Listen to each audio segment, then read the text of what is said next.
Good morning. Good morning. Welcome to Unitarian Universalist Church West in Brookfield, Wisconsin, on this first day of autumn, and it looks like it. We offer gratitude this morning.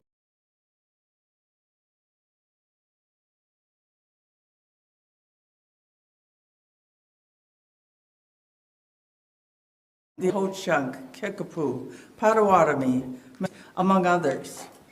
While acknowledging this bears witness, it is far more important to understand that the peoples of these sovereign nations are here in the present, proud and among us, and are deeply engaged in making the world better for their people and for their neighbors.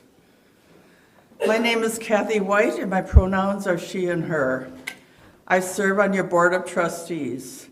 As a lifelong resident of Wisconsin, I love our four seasons. As leaves begin turning, I am again reminded that change is natural and also full of wonder. As we celebrate this Harvest Festival service, we will also reflect on the fruits of our minds to acknowledge the beginning of Banned Books Week. As a welcoming congregation to gay, lesbian, transgendered, bisexual, and queer plus peoples, we continue to address ongoing homophobia, violence, and unfair legislation targeting them.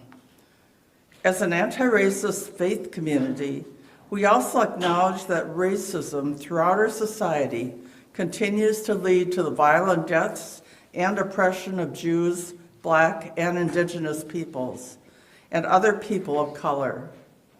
May we engage in the struggle to dismantle white supremacy culture in our hearts, in our community, and in our world. If you are a newcomer or visiting us from a different area, Please fill out the blue slip included with the order of service, or go to visitor@uucw.org and connect with us. You can also visit the newcomer table in the community room after the service. And for those who like to keep busy while listening to the service, please check out the worship exploration table. Some chairs still available. There is childcare available in the lower level nursery. This congregation expands beyond these walls to those who are joining us virtually. Whatever your age or color, whatever your gender identity, whatever your chosen beliefs, whoever you love, you are welcome here. Whoever you are and from wherever you come, however you define family, even if it's chosen family, you are welcome here. The identities you hold, how you want to be called, and your pronouns are respected and welcome here. Whatever the color of your skin, the language your grandparents spoke, the cultures that live in your being, the abilities and disabilities you hold, we welcome you. Whatever you believe, whatever your theology, prayer, or sacrament, even if none at all, we welcome you. We unite in UU principles and values. We are a community of communities, spiritual seekers taking action, called on by our work for justice, united in covenant and the spirit of love. I would like to highlight a couple announcements included with your order of service, but please take the page home to learn the many ways that you can be involved here. Number 11 is a reminder that there is a congregational meeting October 6th at 11:30 following the service. It is very short, but important. We will vote to formally ordain Jill. And number 10, our auction is November 6th to 9th. Please plan to take part and be there on the 9th. It's always fun and also a great way to be in community and help us keep growing. And we welcome all of you.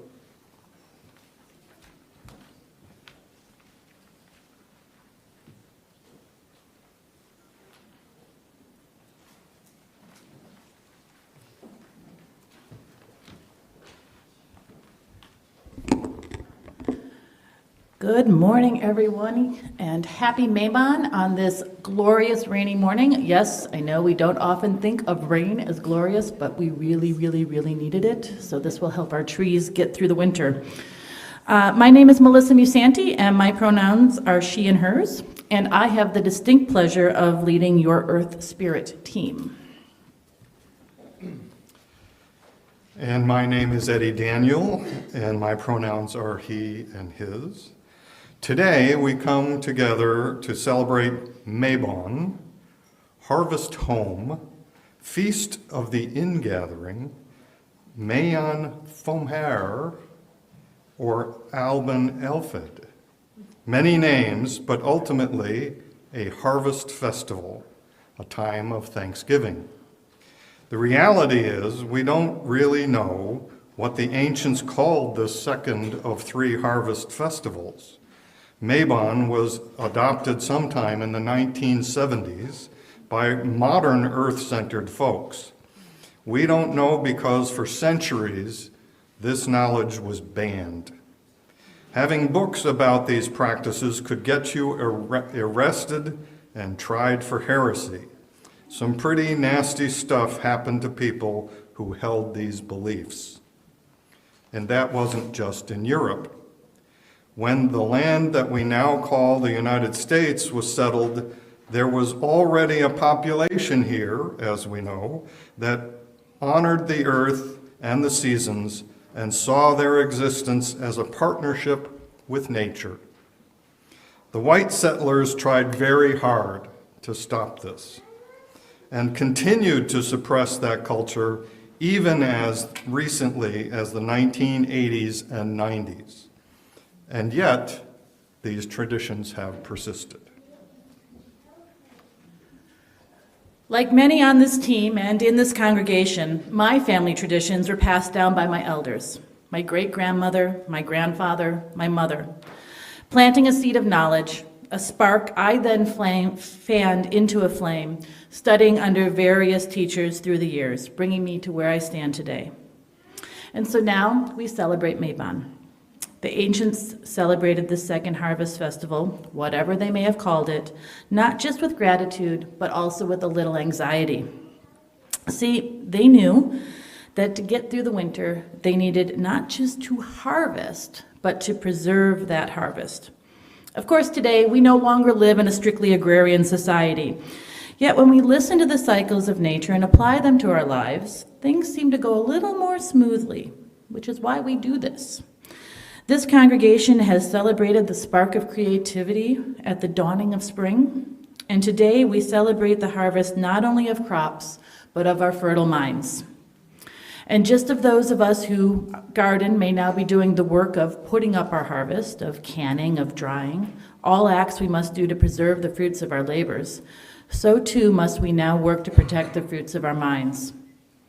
As forces work once again to silence the voices of difference, to coalesce the populace around their version of correct thoughts. Our voices of dissent, our cautionary tales, our histories must be protected.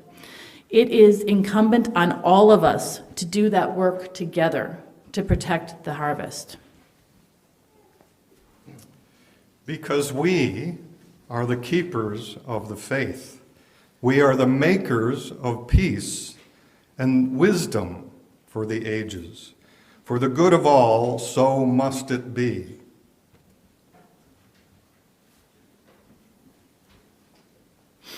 In earth-centered religions, we recognize that the world is bigger than us, and with that mindset, we invite the elements to participate in our community with gratitude for all they provide. So now, please stand as you're able as we welcome the elemental spirits to join our community this morning. Let's sing hymn 1067 together.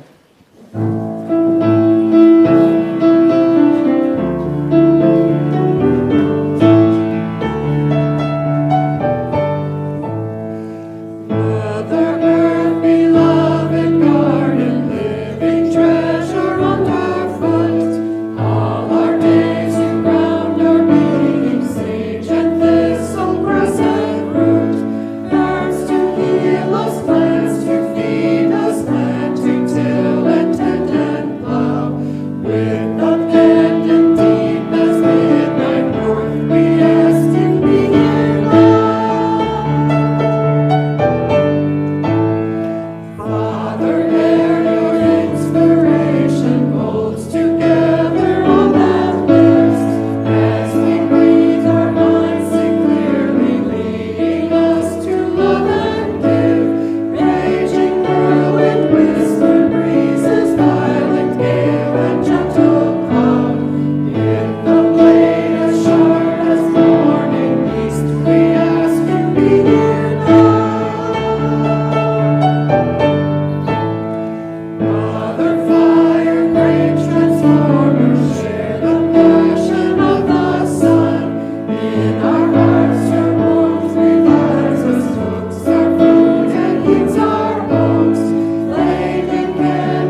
Good morning, everyone. Good morning, good morning. Stormy Sundays.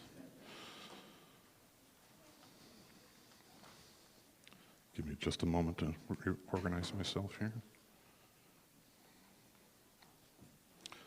So my name is Stephen White.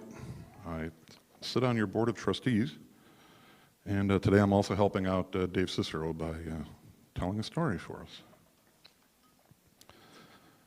Today's story is a library by Nikki Giovanni and illustrated by Aaron K. Robinson. I think it does a good idea of connecting harvest, crops, leaves falling with books and their pages and libraries and everything that can open up for people. And as Melissa spoke to, we need to do what we can to make that continue to be a reality and have it available to us and our children and our children's children.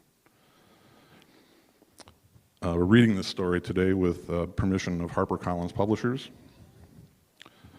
And let's take a look.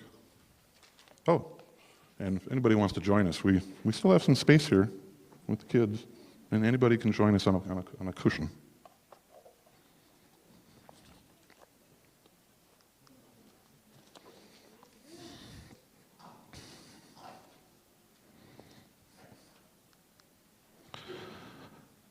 After breakfast on Monday, grandmother washes the sheets and pillowcases.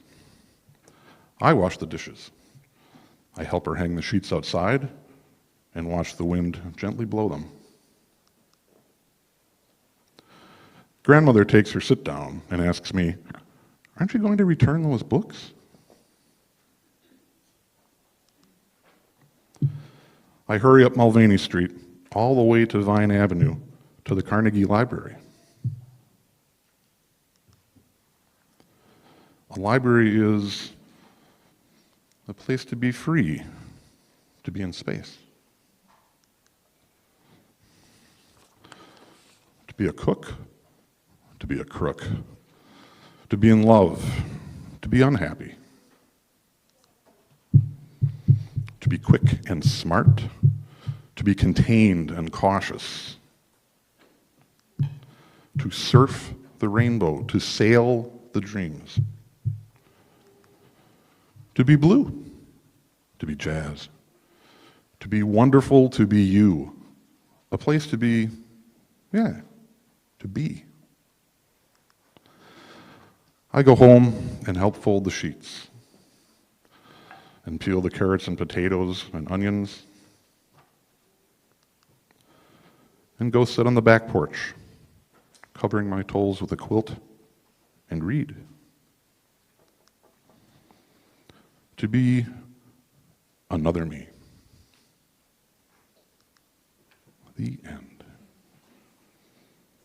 remember when I was young and the libraries that were in my grade school and high school were really small. But even with those really small libraries, all the books opened up all the possibilities. And when I went to college, this massive library, I always thought, how does anyone ever get any real studying done for their classes with all this stuff here to read? And I absolutely fell into that trap more times than I should probably admit to.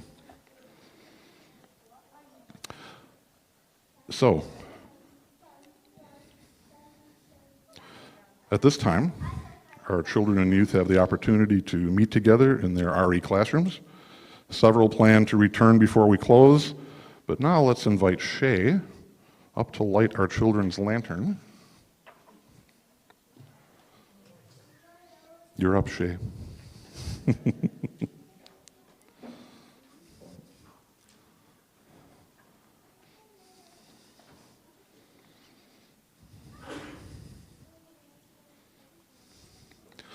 And please join me in singing our children's recessional while they exit our circle following the RE lantern.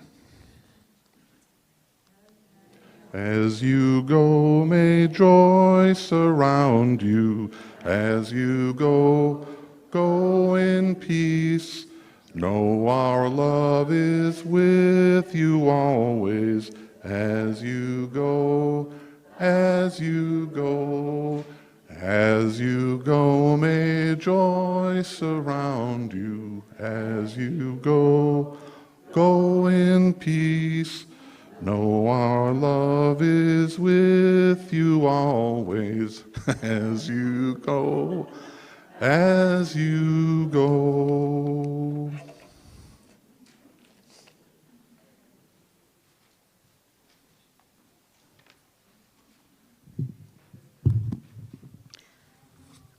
Good morning. Today, I would like to read an excerpt from Kate at Kate Chronicles entitled Autumn Equinox. The season is beginning. Can you feel it rising now? The glow in the autumn morning as the summer takes a bow. The leaves are changing color, falling softly now to the ground. The birds are flying south to warmer shores they've found. There's a hint of summer sun in the flowers still abloom, reds and yellows peering still, but that autumn's coming soon. So we'll curl up and watch the rain, walk through the crisp, cool day, wrap up tight against the chill, and delight in the color display. The autumn's falling now. Can you hear it on the wind? Hunker down, my friends, as the darker days set in.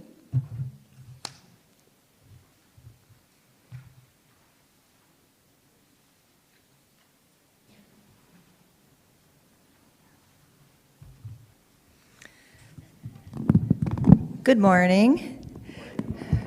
My name is Amy Dito, and my pronouns are she and hers.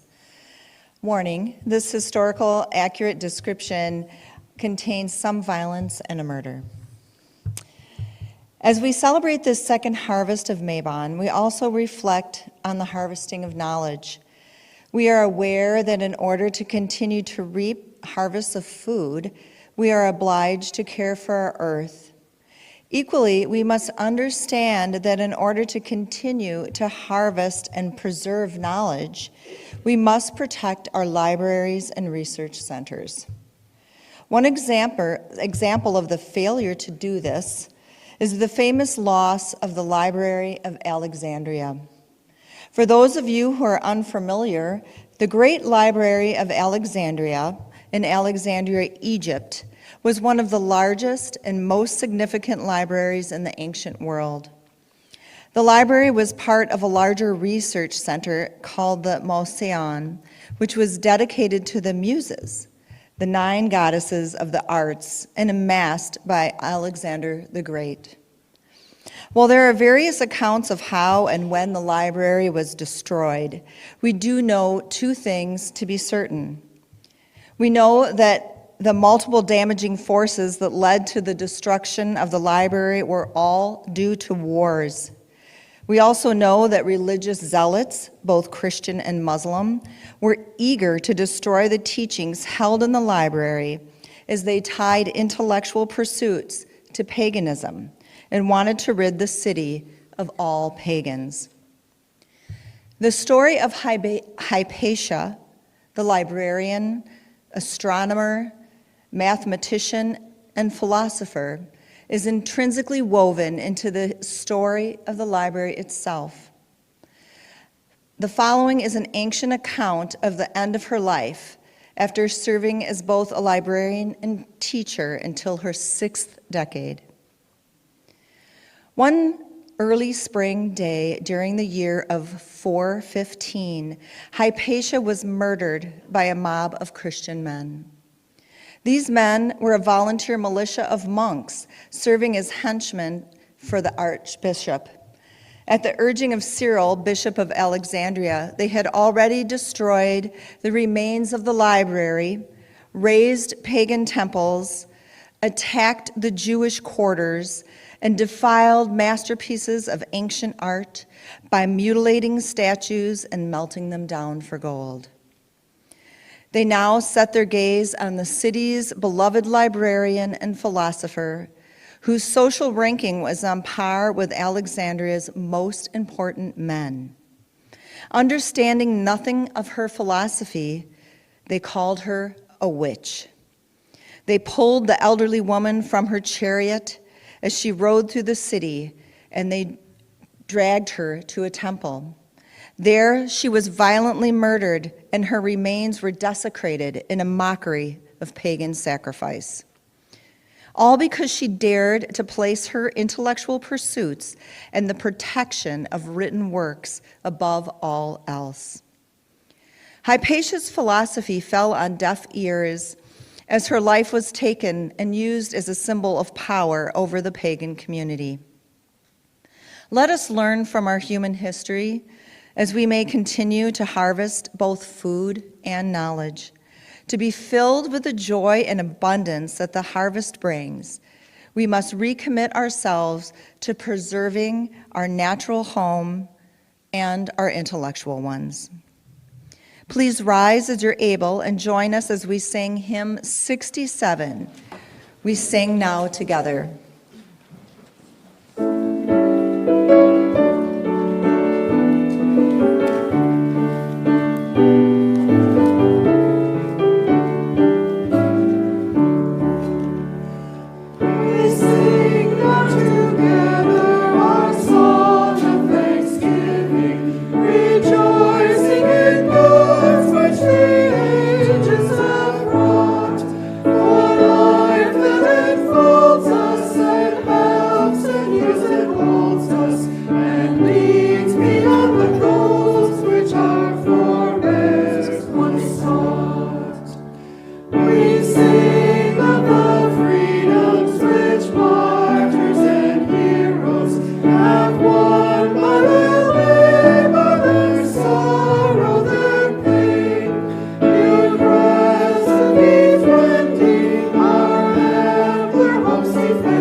Good morning. It's good to see all of you. I'm enjoying seeing the green and yellow, and I realized this morning I don't have a stitch of green or yellow clothing, which is something I promise to rectify as soon as possible. Yes. On a September day in Spain in the year 1511, a child named Michael Servetus was born. When Servetus was 6 years old, a monk in Germany named Martin Luther, you may have heard of him, kicked off what became known as the Protestant Reformation. At this time, the Bible had been newly translated into multiple languages, and more people could read and write, and thus more and more people were reading the Bible for themselves, rather than only hearing about the Bible through official interpretations handed down by the Roman Catholic Church. In his close study of the Bible, Luther had developed new interpretations that led him, famously, to question corrupt and abusive practices. If I do this, you recognize the famous story of him pounding nails into a document called 95 Theses, and putting it on a church door in protest. At age 14, Michael Servetus went off to university and studied classical texts, including the Bible. By the 1520s, Servetus was hanging out with lots of leading Protestant reformers and figures involved in this movement. And Servetus's particular study of the Bible got him thinking about the church's doctrine of the Trinity, that God was made up of three distinct persons: the Father, the Son, and the Holy Spirit. Servetus thought that this doctrine was not at all supported by the actual biblical text itself. And so he wrote a book called On the Errors of the Trinity. It was 3.5 inches by 6 inches and 120 pages. He wrote in this book that viewing the Holy Spirit and Christ as separate beings was basically, in his words, tritheism, no better than atheism, he said. Now, Servetus did not intend to be a heretic. He was a devout Christian, a devoted Christian, seeking to improve Christianity, seeking to bring greater integrity to Christianity. This little book of his sold out quickly and was the subject of much lively discussion among scholars. Well, the church was not a fan, as you might imagine. The Spanish government banned the book and sentenced Servetus to death, but Servetus escaped and traveled around Europe for several years. And years later, when he wrote another book critical of Christian doctrine, it was banned as well. People preserved copies of it by hiding them in bales of hay and getting them out to Germany, France, and places like Switzerland. Meanwhile, in Geneva, Servetus had an old buddy from university studies called Calvin, who was another Protestant reformer and who was in charge of the city-state. Protestants at this time were beginning to carve out political power in Europe.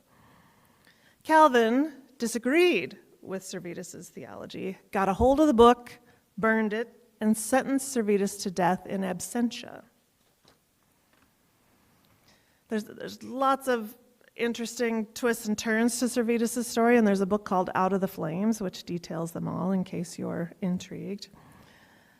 But Servetus was finally captured, and Calvin put him on trial. They spent days going back and forth and making arguments and counter-arguments to each other while Servetus sat in his cell and Calvin would go visit him and they would argue back and forth.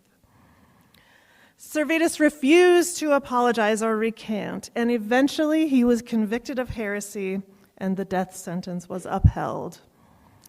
The next day he was burned alive with his latest anti-Trinitarian book lashed to his arm. What does this story have to do with us today, here in this worship service? Well, we'll come back to Servetus. But as we've heard mentioned, because book banning is very far from being a thing of the past, today is the first day of Banned Books Week. This week is organized annually by the American Library Association, or ALA. It celebrates the value of the freedom to read, and it highlights current attempts at restricting this freedom. Throughout history, I don't need to tell you that throughout history, governments and other groups have sought to gain power and to maintain power by controlling the information and stories that people have access to.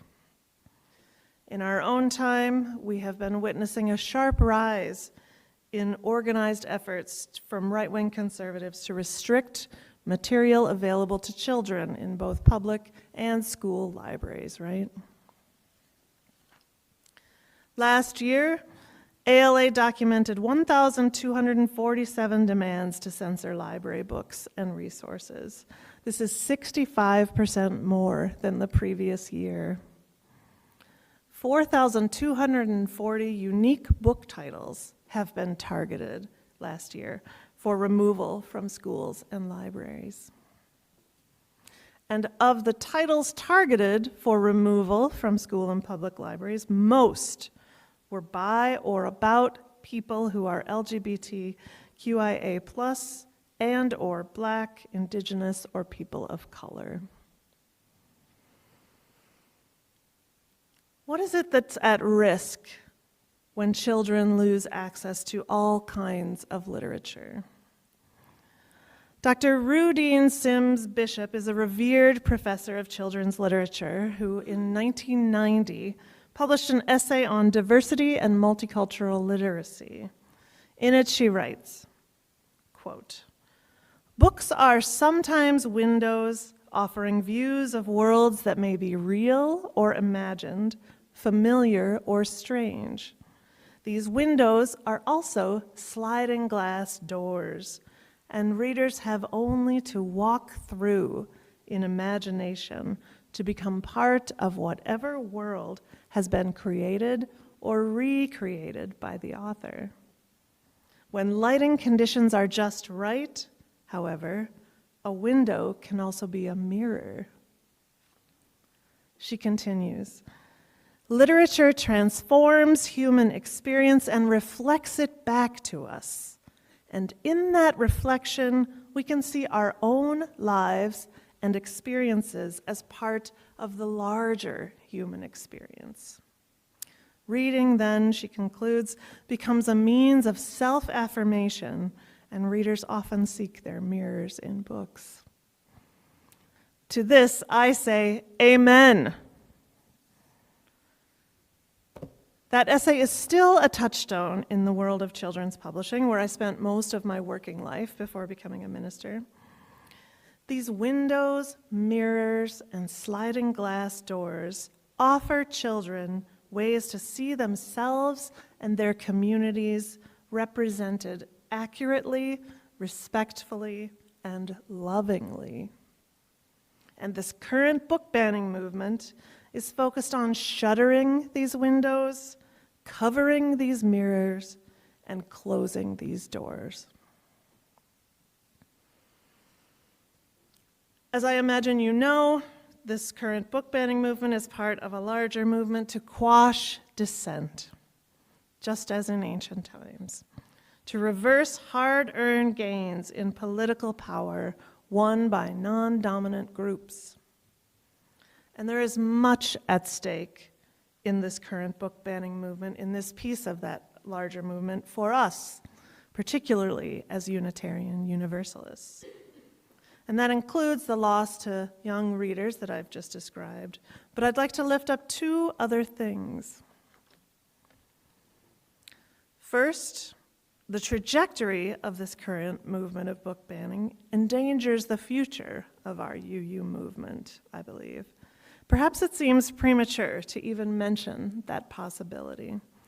We do not currently have state control of publishing newspapers, broadcast journalism, etc., like there has been in various times and places in history, not so long ago and not so far away. But it's hard not to wonder if this movement will stop at materials for children in libraries. As Unitarian Universalists, we depend on free, unrestricted access to books, the press, and other forms of stories and information. I submit that this is at the very heart of our faith. For our faith is a living tradition. It is alive. This means that we are not a sealed box of truth and doctrine, put to rest, handed down from above with no call to ever think about it critically again. No, our faith asks much more of us than that.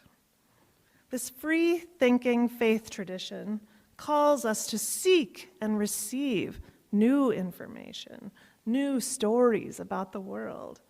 It calls us to seek and form new understandings of the world and its needs. It calls us to seek and include perspectives that have previously been excluded. And it calls us to respond to all of this.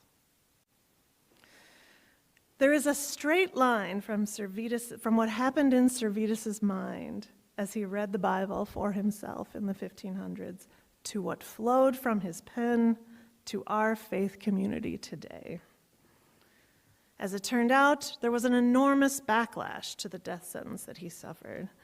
His ideas did not ultimately take over dominant Christian theology, but because they were preserved, they inspired a new movement called Unitarianism in Poland and Transylvania.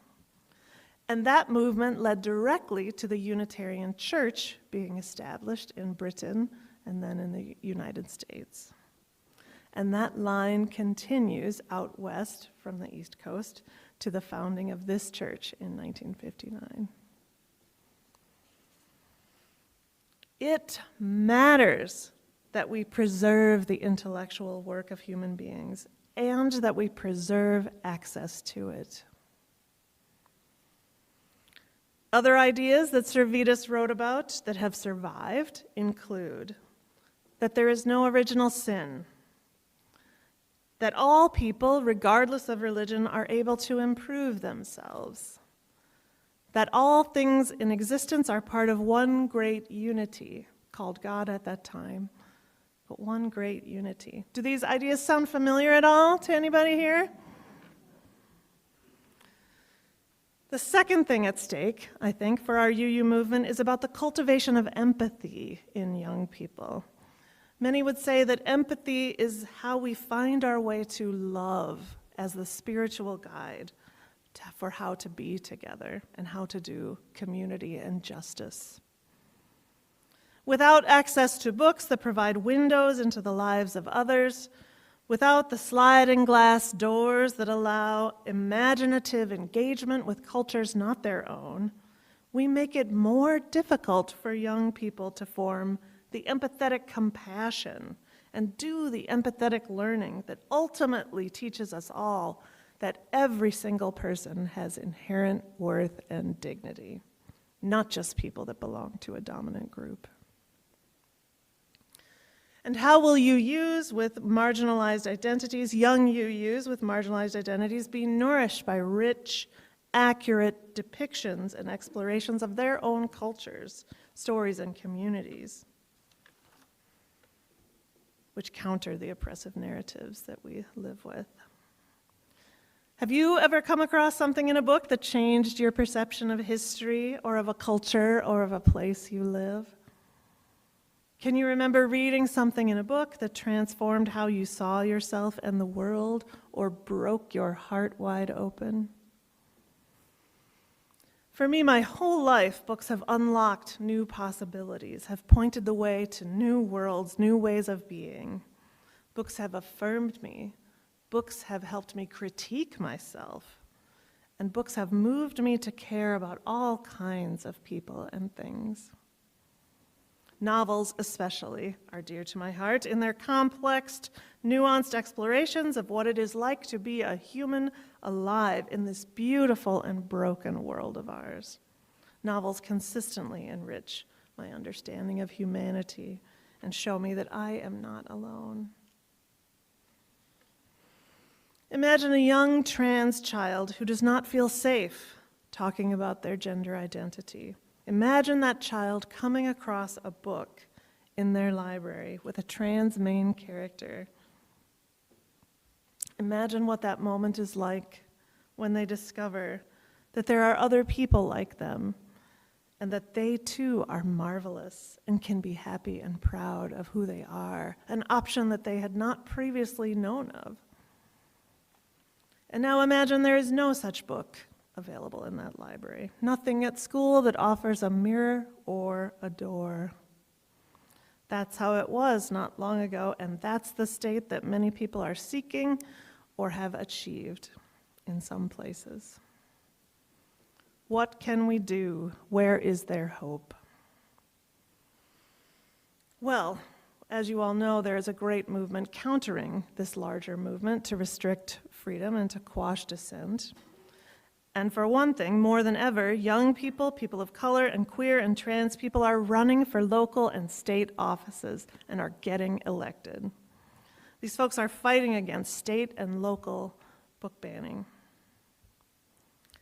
In addition, this current book banning movement has galvanized local activists and the American Library Association in fighting these challenges and supporting librarians. It's much more common to see school districts planning ahead for challenges to books in their libraries and also reaching out to the community for support when they need it.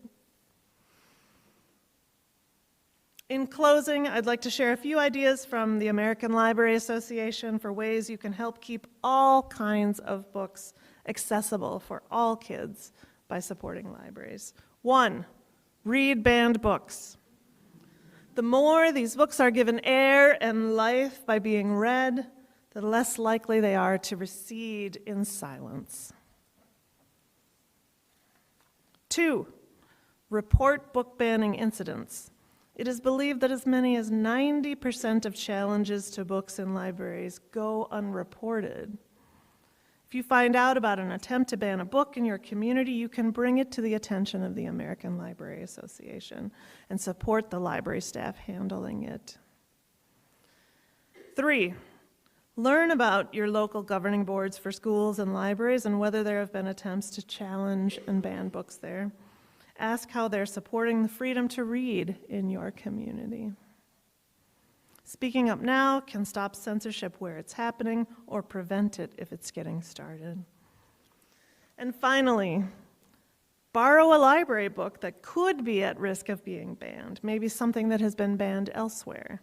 This supports librarians by showing that that book is valued in this community.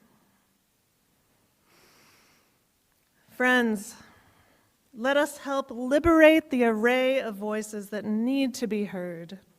Let us keep watch on and let us preserve the hard-won freedom of expression that gives life to our society and to our faith as Unitarian Universalists. May it be so.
So my team joked with me this morning that was I going to go off script? And yep, I'm going to go off script. So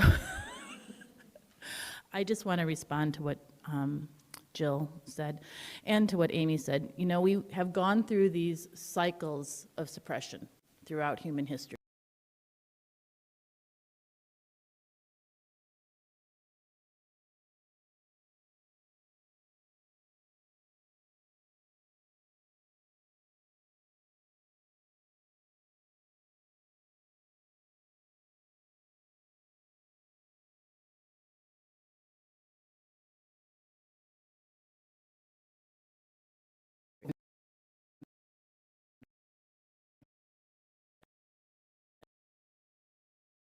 women, and they were called witches, and they were burnt. At the same time this was happening, and then it happened before that, during the Alexandria time. You know, this is a really exciting time to be somebody who practices earth spirit religions, because we can do it, and we can, like, kind of be out, for lack of a better word, you know? So it's kind of amazing to me to be in a community of UUs who are like, hey, yeah, come on, it's great. We all can do whatever we want to do as long as it's within love, right? Because it's just about love.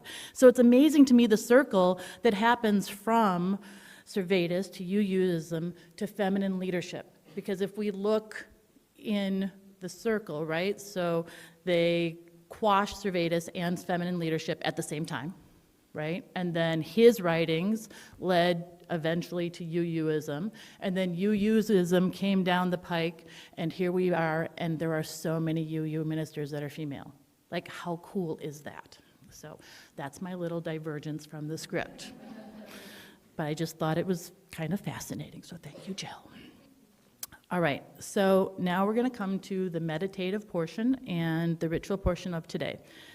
In a minute, David is going to lead us through a poetry exercise, and we're going to take a moment to just feel before we go into that exercise, all right? So take a second, get into a comfortable position, maybe put both your feet on the floor, maybe close your eyes or defocus your eyes, whatever works. Center your breath. What do these words bring to mind? Autumn, forest, wind, harvest, change, freedom, windows, doors, living, restrict, perspective.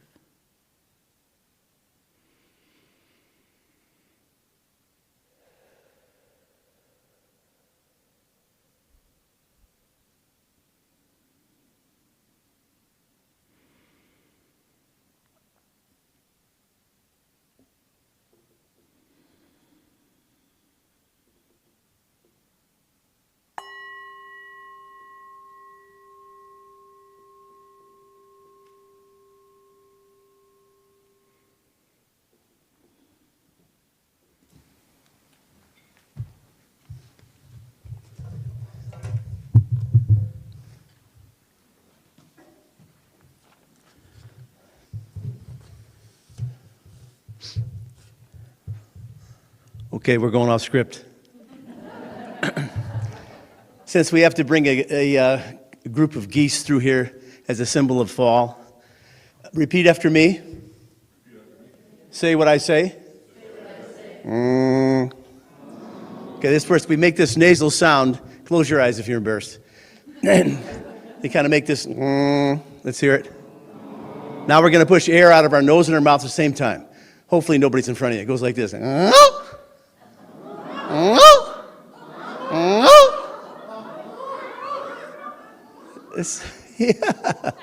Yeah, sounds like geese. Okay, the Sinkane poem, word game, as I learned it, is a 5-line stanza that we're going to try to, Melissa's going to push these buttons, right? So I want you to imagine, everybody hold up your little finger like this. That's an eye. Touch your head. Imagine. Very nice. Imagine this sort of shape. It's kind of like a diamond. Raise your hand if you can hear you see this. Some people in the back can't see this. Oh, very nice. And the way I learned this is kind of like a diamond shape, and there's sort of a diamond. It's kind of, there's spaces that we're going to use here to think about words that go with the poem. Are you ready? Born ready. I've been born ready. Okay, on the back of your order of service, or maybe where you're looking at, there should be like a half a page at the bottom of the service. I think most of them are goldenrod today or white. What are they? Fall colors. What color do you see? All right. Eddie has a green one. Very nice, very nice. So you can see at the bottom of where it says thank you to today's volunteers, that space right there. What I would suggest, you don't have to do this because, of course, we're Unitarians. Make sort of this shape. This is what I would do. Make sort of this shape, a big shape. Forget about the straight lines. That looks like a diamond filling up that big space that you see at the bottom of your page. You see what I'm talking about? There's a method to this madness. There's a reason I'd like you to do this. Sort of make a big space like that. Now we're going to pick out a word. The first thing we're going to do is pick out a word from the list on the screen up here. We'll go through them again. Autumn, forest, wind, harvest, change, freedom, windows, doors, living, restrict, perspective. And your job, should you decide to accept it, is to pick one of those words and write it down in your space there at the top. This will become your first line, your first thing that you write down. If anybody needs a pencil, raise your hand. We'll get you one. Oh, yes. Does everybody have a pencil or pen? Eddie needs a pencil. Hopefully you like yellow. They're all yellow today.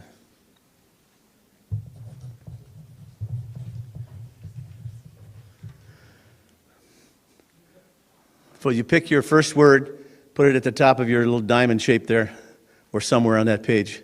Underneath it, in two spaces, ask you to pick out 2 words to describe your topic. 2 words that describe your topic. I would use your first impression. Whatever your word is from here, from the list, write down 2 words next to each other that describe, adjectives that describe the topic.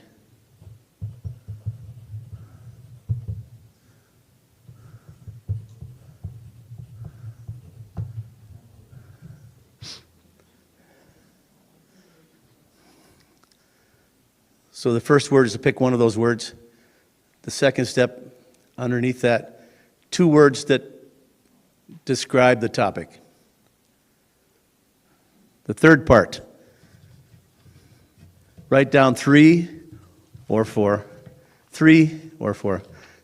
words that illustrate some action that happens within the topic.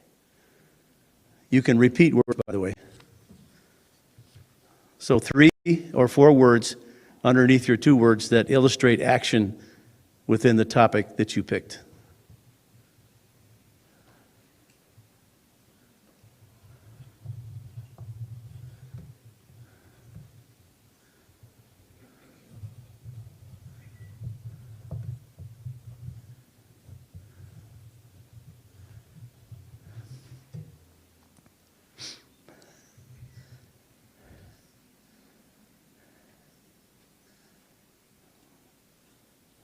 Your first word is your topic.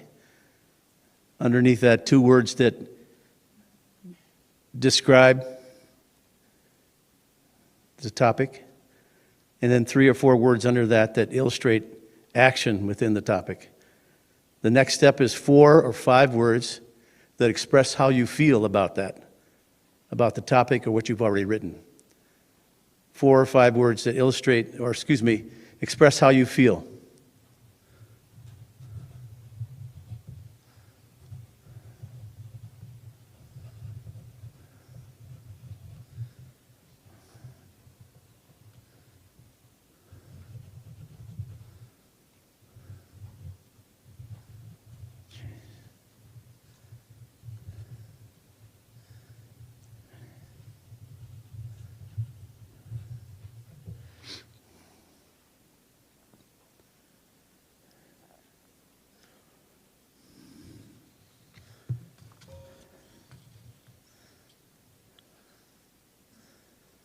So we picked a topic as your one word. Underneath that, 2 words to describe the topic.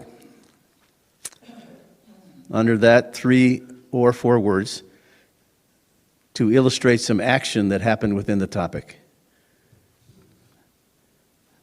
and then 4 or 5 words to express how you feel about the topic. And the next part is to really think about another one word. Could be something you repeated or something new that sums up everything that you've written so far.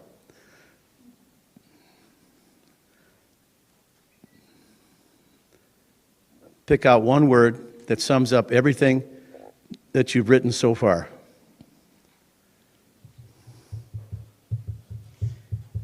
It can even be a made-up word.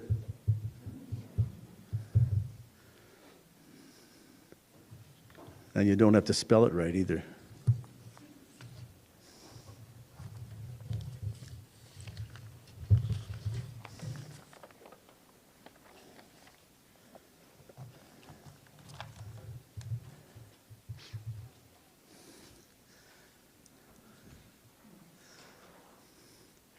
If you're finished with your sin cane, put your right hand on top of your head. Some right hands, some left hands. Couple more minutes. So we picked out one word, sort of our topic. Underneath that were 2 words to describe the topic, followed by 3 words to illustrate some action within the topic, and then 4 or 5 words to express how we felt about the topic. And then the hardest part, to sum up everything in another one word.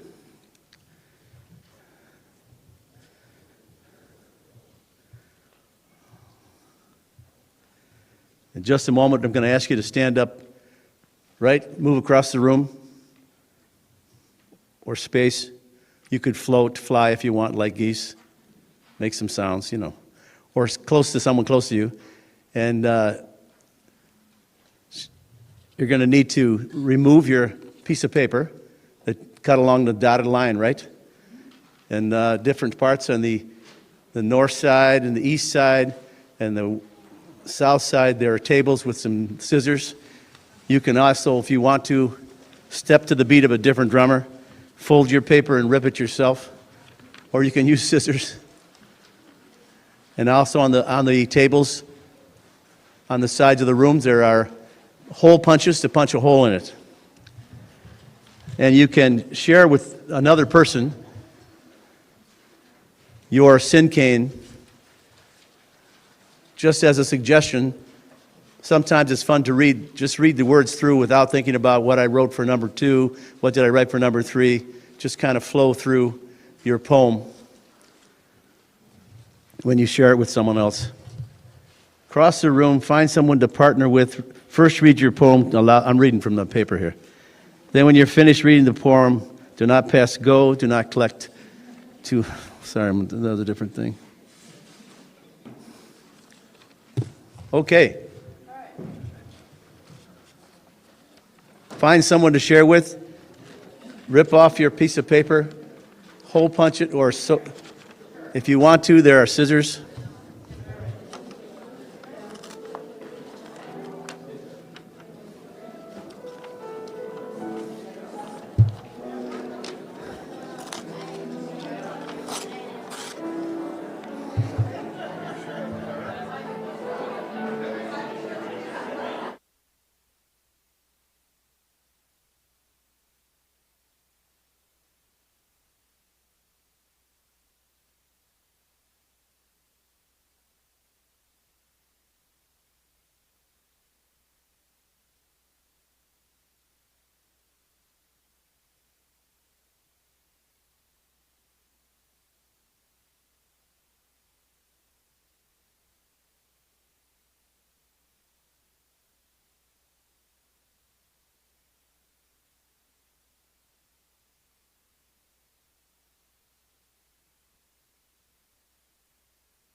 always a process, David. All right. When you have finished reading your poems to each other, pass your poem off to your partner.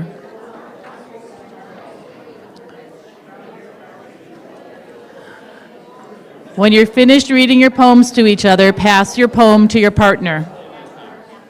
And then partners, take the poem and go to the table, punch a hole in the poem, and cut a piece of string about this long.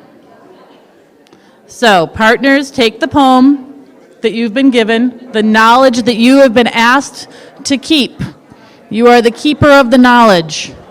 And go to the table, punch a hole, cut a string.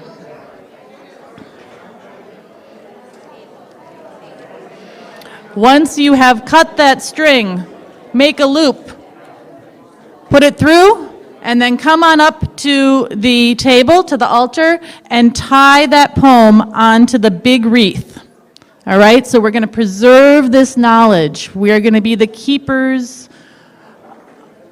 of the words.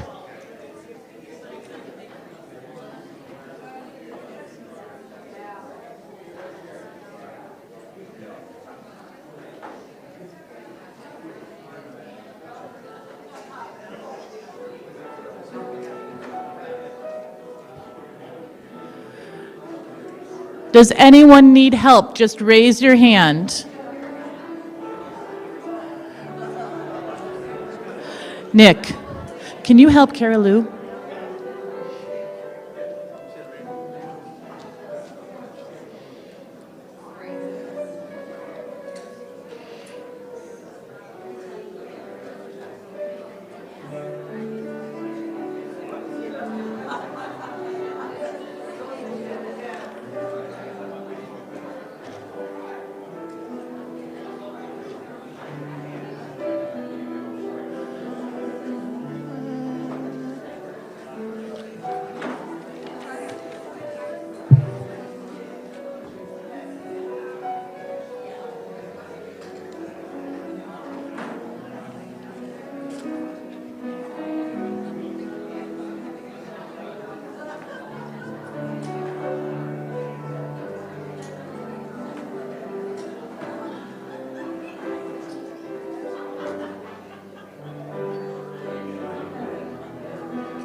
We have shared the harvest of our wisdom with each other this morning. We have passed it on, and we have entrusted our community to preserve our writings.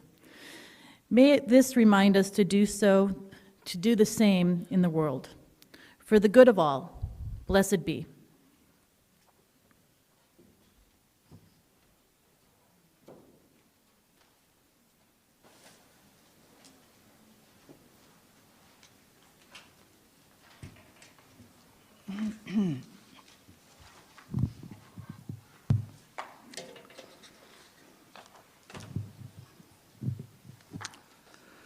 UU Church West Split the Plate program is one of outreach and generosity.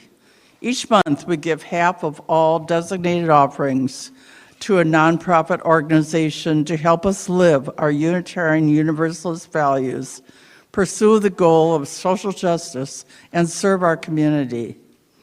September's Split the Plate partner is Wisconsin Conservation Voters, a nonprofit group that advocates for a healthier environment. They seek candidates for office at all levels who will be champions for clean energy, clean water, and a government that answers the people, all of us. They hold elected officials accountable for their votes and actions by reaching out to educate our elected representatives about these issues and recognize them when that happens. Their objective, like ours here at UUCW, is to have sound environmental laws and policies. You can support Wisconsin Conservation Voters with your contribution. Go to the UUCW website's Donate tab and select Split the Plate from the menu provided. Or you can text or mail your donation using the information found here on the screen. Thank you for your generosity, and we will now gratefully receive your offering.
Let's dedicate our offering.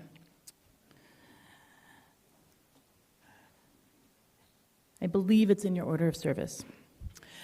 Okay, to the work of this community, which is to ground ourselves in love and joy, and to act for inclusion and justice, we dedicate ourselves, and these are offerings.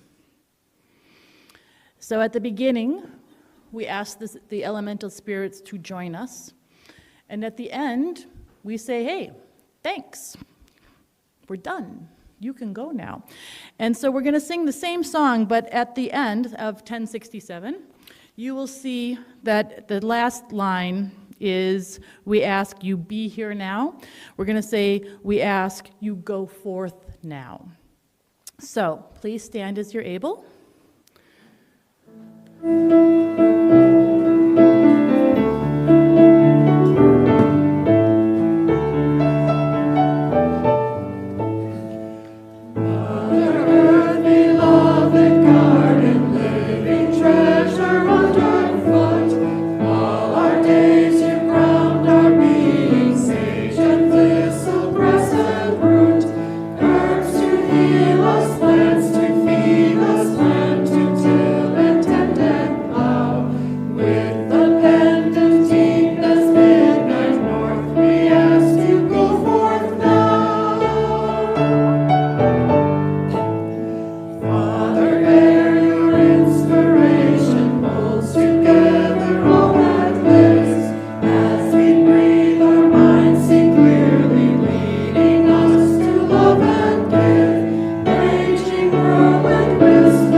In earth-centered religions, we reground the excess energy we raise back to the earth so that she may use it as she sees fit. After I read this passage, I ask that you please take a moment to be aware of the excess energy you've raised during today's service. Then we'll breathe in together, and as you breathe out, visualize pushing that extra energy through your feet and into the ground. But first, Vines by David McClansky. All vines curl toward the light, deep within the shaded night. Twist and reach within the tangle, grip and leap from every angle. And I, a seed of dead leaves born, crawl aloft as one forlorn. Knowing that I strive in vain, still encased for all my pain. Enclosed in darkness as I call, the towering trees umbrella all. A vine of chance in midst and gloom, who savored not the silver moon. Now, inhale.